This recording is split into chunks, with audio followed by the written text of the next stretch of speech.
முதல்ல அமைச்சர் ஒன்று புரிஞ்சுக்கணும், தொகுதி சீரமை போட்டுருங்க, அது அடுத்தது போவோம். தமிழ்நாட்டுக்கு கிடைக்க வேண்டிய உரிமைகள், உரிமை நிதி, நாம கொடுக்கிற ஜிஎஸ்டி, தமிழ்நாட்டு மக்களுடைய உழைப்பை உறிஞ்சும் பாஜக அரசு வேற மாநிலங்களுக்கு, பாஜக ஆளு மாநிலங்களுக்கு நிதியை கொடுக்குறாங்க. முதல்ல அமைச்சர் அதை பத்தி பேசணும், பதில் சொல்லணும். தமிழ்நாட்டு மக்களுடைய ரத்தத்தையும் வேர்வையும் உறிஞ்சும் பாஜக அரசு பள்ளி கல்வித்துறையில கிடைக்க வேண்டிய தொகையை ஏன் கொடுக்கவில்லை? தமிழக அரசிற்கு பேரிடர் நிவாரண நிதியை ஏன் முழுமையாக கொடுக்கவில்லை? தமிழ்நாட்டுடைய பங்களிப்பு உரிமை நிதியை ஏன் கொடுக்கவில்லை? இதெல்லாம் சொல்லணும்.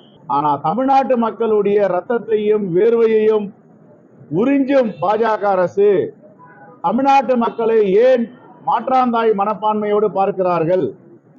தமிழ்நாடு அரசை ஏன் இந்தியாவில் உள்ள ஒரு மாநிலம் போல் நடத்துவதில்லை? இதையெல்லாம் அவங்க பதில் சொல்லணும்.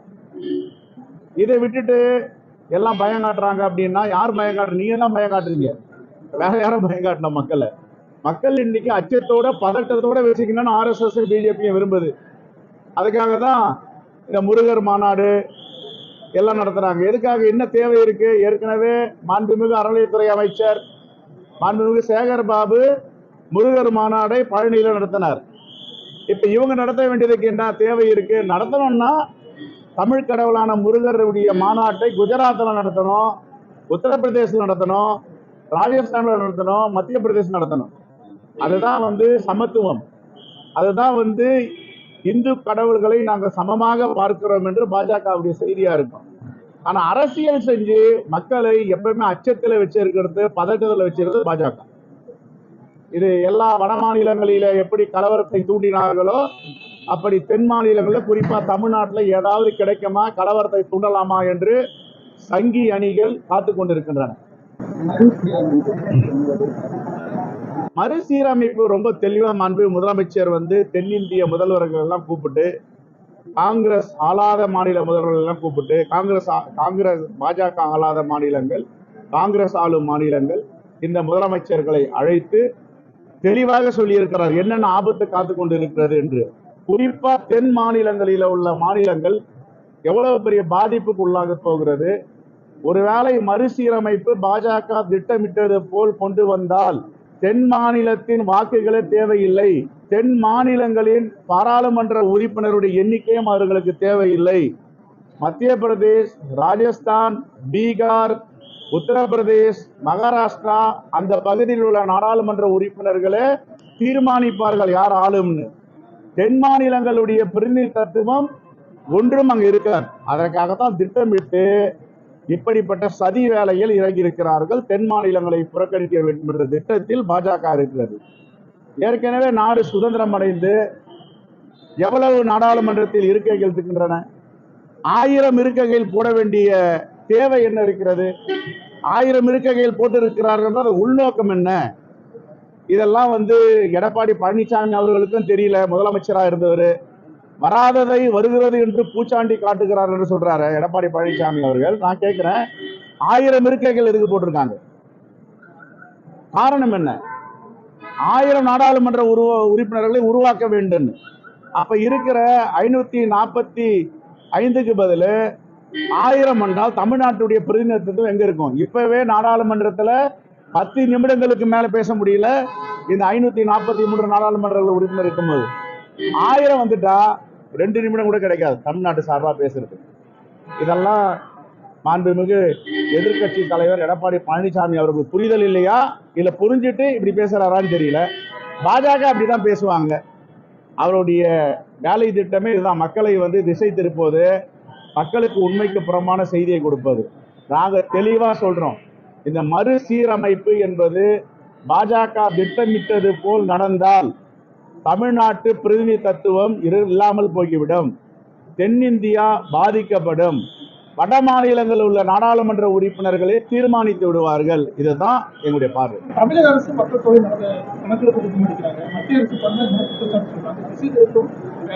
நாங்க திசை திருப்பல் ரொம்ப தெளிவா சொல்றோம், உடனே நடத்துங்க, உடனே நடத்துங்க. எதுக்காக ஓராண்டு ஈராண்டு தள்ளி போறீங்க? உடனே நடத்துங்க. மத்திய அரசு கிட்ட தான் புள்ளியியல் துறை, சென்சஸ் டிபார்ட்மெண்ட் இருக்கு, மாநில அரசு கிட்ட கிடையாது. அப்படி மாநில அரசு பீகார் போன்ற அரசுகள்லாம் நடத்தி உச்ச நீதிமன்றம் தெளிவா சொல்லிடுச்சு, நீங்கள் நடத்துவதற்கு எந்தவித அதிகாரமும் உங்களுக்கு இல்லை. இது ஒன்றிய அரசு தான் நடத்தணும், யூனியன் கவர்மெண்ட் தான் நடத்தணும்னு சொல்லிட்டாங்க. அப்புறம் எப்படி மாநில அரசு நடத்த முடியும்? மாநில அரசு நடத்தலாம், என்ன நடத்தலாம்? சர்வே நடத்தலாம், சென்சஸ் நடத்த முடியாது. தொடர்ந்து மறுசீர்திருத்தம் தொடர்பா மறுப்பு சொன்னாங்க. எந்த ஆதாரத்தின் அடிப்படையில் இந்த குற்றச்சாட்டு தொடர்ந்து நான் சொல்றேன், சொல்லுங்க. வட மாநிலங்களுடைய பிரதிநிதித்துவம் எந்த அளவுக்கு உயர்கிறதோ அந்த அளவிற்கு தமிழ்நாட்டுடைய பிரதிநிதித்துவம் உயரும் அப்படின்னு சொல்லுங்க. தமிழ்நாட்டுக்கு பாதிப்பு வராதுன்றாரு. எந்த அடிப்படையில சொல்றாரு அவரு? அது ஆதாரபூர்வமா சொல்லுங்க. கர்நாடகாவில் ஐபிஎல் மேட்ச்ல வந்து பாதுகாப்பு குறைபாடுகள் ரொம்ப பாதுகாப்பு குறைபாடுகள் இருந்ததுன்னு கர்நாடக அரசு ஒப்புக்கொண்டுதான் கமிஷனர் ஆஃப் போலீஸை இடைமாற்றம் செய்திருக்கிறார்கள், தற்காலிக பணி நீக்கம் செஞ்சிருக்காங்க. குறிப்பா இன்னும் சொல்ல போனா சீஃப் மினிஸ்டர் சித்தராமையா அவருடைய செயலாளரையே மாத்திருக்காங்க, நடவடிக்கை எடுத்திருக்காங்க, விசாரணை ஆணையம் அமைச்சிருக்காங்க. அதோடைய அவுட்கம் வந்த பேர் எங்க தவறு நடந்ததுன்னு நமக்கு சொல்லலாம். ஏதாவது குழப்பம் பண்ணலாமா, தமிழ்நாட்டில் ஏதாவது கால் ஊன்றலாமான்னு முயற்சி எடுத்து கொண்டிருக்காங்க. தமிழ்நாட்டில் பாஜகவுடைய எந்தவித திட்டங்களும் நிறைவேறாது. அவர்களை தமிழ்நாட்டு மக்கள் எப்படி பார்க்கிறார்கள் என்பது எல்லோருக்கும் தெரியும். ஒருபோதும் பாஜகவுக்கும் RSSக்கும் தமிழ் மண்ணில் இடமில்லை.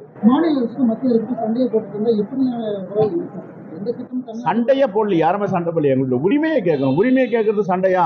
இப்ப நீங்க கேள்வி கேட்கறீங்கன்னா என்கிட்ட சண்டையா போடுறீங்க, கேள்வி கேட்கறீங்க, பதில் சொல்றேன்.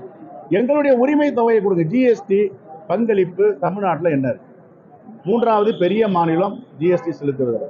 எங்களுடைய உரிமை தொகை பிளானிங் கமிஷன்ல சொல்லுது, ஒரு மாநிலத்துக்கும் எத்தனை சதவீதம் கொடுக்கணும், அதை ஏன் கொடுக்க மாட்டேன்றீங்க?